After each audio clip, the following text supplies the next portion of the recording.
बिस्मिल्लाहिर्रहमानिर्रहीम। अस्सलाम वालेकुम।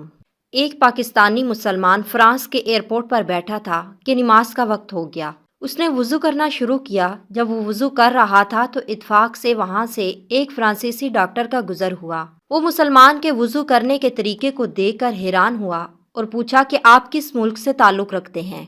मुसलमान ने कहा कि मेरा ताल्लुक़ पाकिस्तान से है। फिर डॉक्टर ने पूछा कि पाकिस्तान में कितने पागलखाने हैं। उसने जवाब दिया कि मुझे तादाद का पता नहीं, वैसे चंद एक ही होंगे। डॉक्टर ने कहा कि यहाँ पर बहुत ज़्यादा पागलखाने हैं और मैं यहाँ के एक पागलखाने के अस्पताल में डॉक्टर हूँ।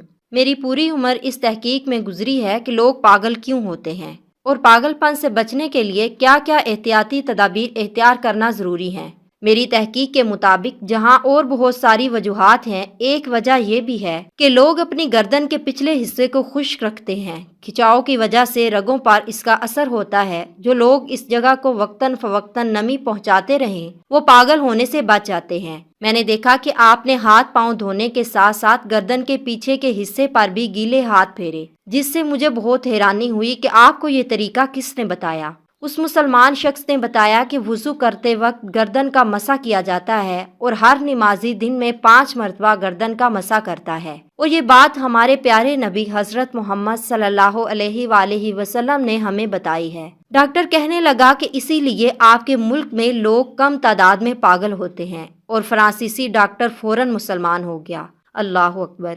एक डॉक्टर की पूरी जिंदगी की तहकीक नबी सल्लल्लाहु अलैहि वसल्लम के बताए हुए एक छोटे से अमल पर आकर ख़त्म हो गई। नाज़रीन, इस्लाम एक मुकम्मल ज़ाब्ता हयात है जिस पर अमल करने से इंसान दुनिया और आखिरत दोनों में कामयाब होता है। बेशक।